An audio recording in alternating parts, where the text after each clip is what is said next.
स्वागत है दोस्तों। आज के मुख्य समाचार में आज देश और दुनिया से कई अहम और बड़ी खबर आ रही है। बात करेंगे हर खबर पर विस्तार से। हिमाचल में सरकार बनने पर मंत्रिमंडल की पहली बैठक में ओपीएस पर होगा फैसला। राहुल गांधी का बड़ा बयान। इसी के साथ अगली बड़ी खबर में आपको बताएंगे। वोटिंग से एक दिन पहले बीजेपी ने हिमाचल कार्यकारिणी के सदस्य अनु ठाकुर को पार्टी से निकाला। एक और बड़ी अपडेट, गुजरात में कांग्रेस एनसीपी के बीच गठबंधन मिलकर लड़ेंगे चुनाव। इसी के साथ अगली बड़ी खबर में आपको बताएंगे 68 में 21 सीटों पर उतरे बीजेपी के बागी। कांग्रेस में भी जमकर बगावत। हिमाचल में त्रिशंकु होंगे नतीजे। तो चलिए देख लेते आज की पहली बड़ी खबर।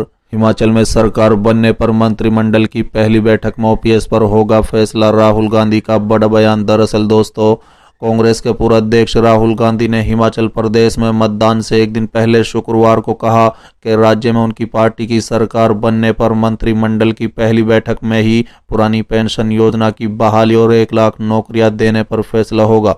उन्होंने ट्वीट किया है कि हिमाचल कांग्रेस का संकल्प युवाओं को 5 लाख रोजगार, महिलाओं को हर महीने 1500 रुपये और ओपीएस मिलेगी।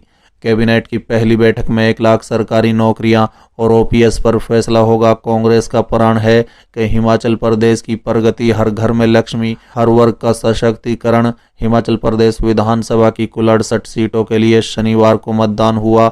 मतगणना 8 दिसंबर को होगी। चलिए अगली खबर। वोटिंग से एक दिन पहले बीजेपी ने हिमाचल कार्यकारिणी के सदस्य अनु ठाकुर को पार्टी से निकाला। दरअसल दोस्तों, बीजेपी ने हिमाचल प्रदेश में वोटिंग से एक दिन पहले कार्यकारिणी सदस्य अनु ठाकुर को पार्टी से निकाला। अनु ठाकुर को 6 साल के लिए पार्टी से निकाला गया है। उन पर पार्टी विरोधी गतिविधियों में शामिल होने का आरोप है। बता दें कि हिमाचल प्रदेश में विधानसभा चुनाव के लिए मतदान से पहले भारतीय जनता पार्टी ने अपनी राज्य कार्यकारिणी समिति की सदस्य अनु ठाकुर को पार्टी विरोधी गतिविधियों के लिए शुक्रवार को निष्कासित किया। बता दें कि पार्टी की ओर से जारी एक बयान के अनुसार भाजपा की हिमाचल प्रदेश इकाई के अध्यक्ष ने ठाकुर को 6 साल की अवधि के लिए निष्कासित कर दिया, क्योंकि वो पार्टी विरोधी गतिविधियों में शामिल थी और पार्टी का आधिकारिक उम्मीदवार के खिलाफ काम कर रही थी। वो कुल्लू जिले के अन्य विधानसभा क्षेत्र की रहने वाली है। भाजपा ने इससे पहले प्रदेश उपाध्यक्ष कृपाल परमार सहित अपने 5 नेताओं को पार्टी से निष्कासित कर दिया था। राज्य की 21 सीटों पर भाजपा बागियों से जूझ रही है। चलिए अगली खबर। गुजरात में कांग्रेस एनसीपी के बीच गठबंधन मिलकर लड़ेंगे चुनाव। दरअसल दोस्तों, गुजरात में विधानसभा चुनाव की तारीखों का ऐलान हो गया है। इसी बीच कांग्रेस और एनसीपी ने साथ मिलकर चुनाव लड़ने का ऐलान कर दिया है। कांग्रेस और राष्ट्रवादी कांग्रेस पार्टी यानी एनसीपी के बीच गठबंधन पर सहमति बन गई है। बता दें कि 182 विधानसभा सीटों वाले गुजरात में 2 चरणों 1 और 5 दिसंबर को मतदान होगा। गुजरात राकंपा अध्यक्ष जयंत बोस्की ने कहा है कि हम यूपीए के हिस्सा हैं। हम महाराष्ट्र में एक साथ चुनाव लड़ रहे हैं। इसी तरह गुजरात में भी हम कांग्रेस एनसीपी एक साथ चुनाव लड़ेंगे। हमने 4 सीटें मांगी हैं। कांग्रेस ने 3 पर सहमति जताई है, जबकि दूसरी सीट के लिए बातचीत चल रही है। बता दें कि कांग्रेस पार्टी ने अब तक कुल 89 उम्मीदवारों की घोषणा की है। कांग्रेस ने पिछले शुक्रवार को चुनाव के लिए 43 उम्मीदवारों की अपनी पहली सूची जारी की थी। इससे पहले बीजेपी ने गुजरात चुनाव को लेकर 160 उम्मीदवारों की पहली लिस्ट जारी की थी।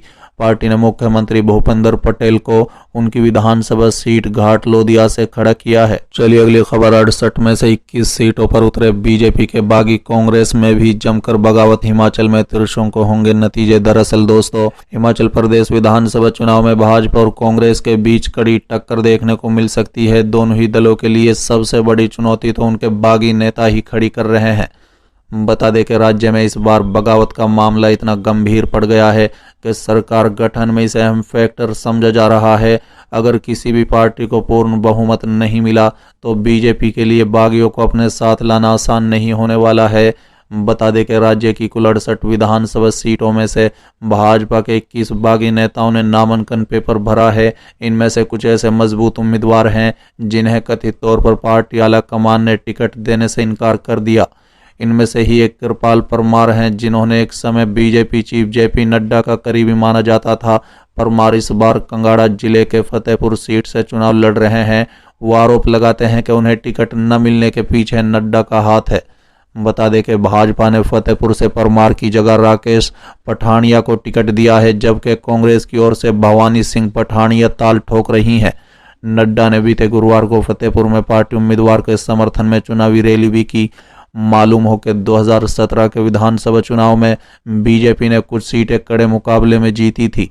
भाजपा को कुछ सीटों पर तो 1000 से कम वोटों के अंतर से जीत हासिल हुई थी। ऐसे में इनकम्बेंसी और पार्टी नेताओं की बगावत बीजेपी पर भारी पड़ सकती है। बता दें कि कांग्रेस भी बागी प्रत्याशियों की समस्या का सामना कर रही है। 16 सीट से पूर्व विधायक जगजीवन पाल इस बार स्वतंत्र उम्मीदवार हैं, जबकि सुशील कौल जयसिंहपुर से चुनाव लड़ रहे हैं। बता दें कि पाल 2 बार विधायक रहे हैं। वो कांग्रेस उम्मीदवार जगदीश सोपैया के लिए चुनौती खड़ी कर सकते हैं। बीजेपी के मौजूदा विधायक विपिन सिंह परमार ने 2017 के चुनाव में पाल को हरा दिया था।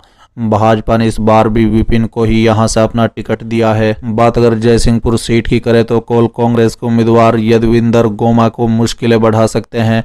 माना जा रहा है कि कौल गोमा को वोटों में बड़ी सौंदमारी करेंगे। वहीं बीजेपी ने इस विधानसभा क्षेत्र से रविंदर धीमान को अपना उम्मीदवार बनाया है।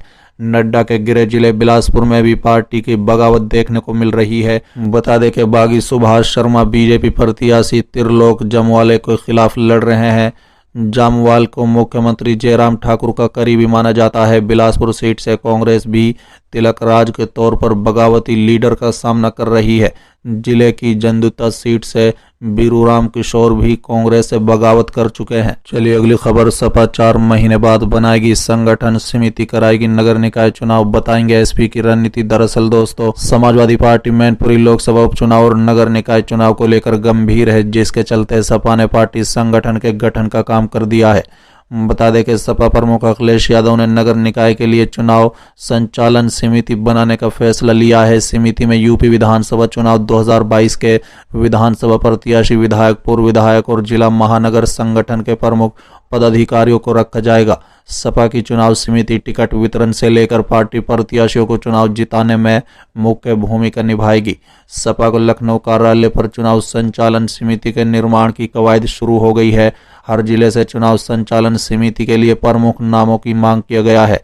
ये चुनाव संचालन समिति नगर निकाय चुनाव के लिए ऐलान से पहले ही घोषित करने की तैयारी है।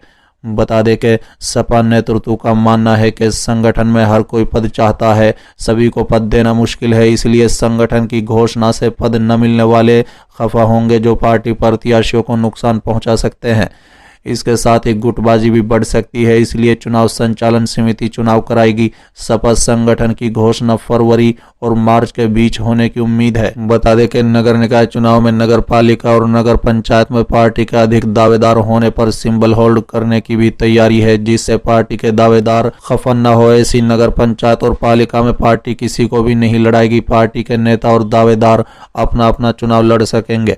बता दें कि सपा की चुनाव संचालन समिति में विधायक अताउर रहमान, पूर्व मंत्री भागवत शरण और अन्य नेता शामिल है। बता दें कि विधानसभा चुनाव 2022 और रामपुर आजमगढ़ लोकसभा सीट पर हुए उपचुनाव में मिली हार के बाद सपा मुखिया अखिलेश यादव ने तत्काल प्रभाव से सपा के सभी संगठनों को भंग कर दिया था।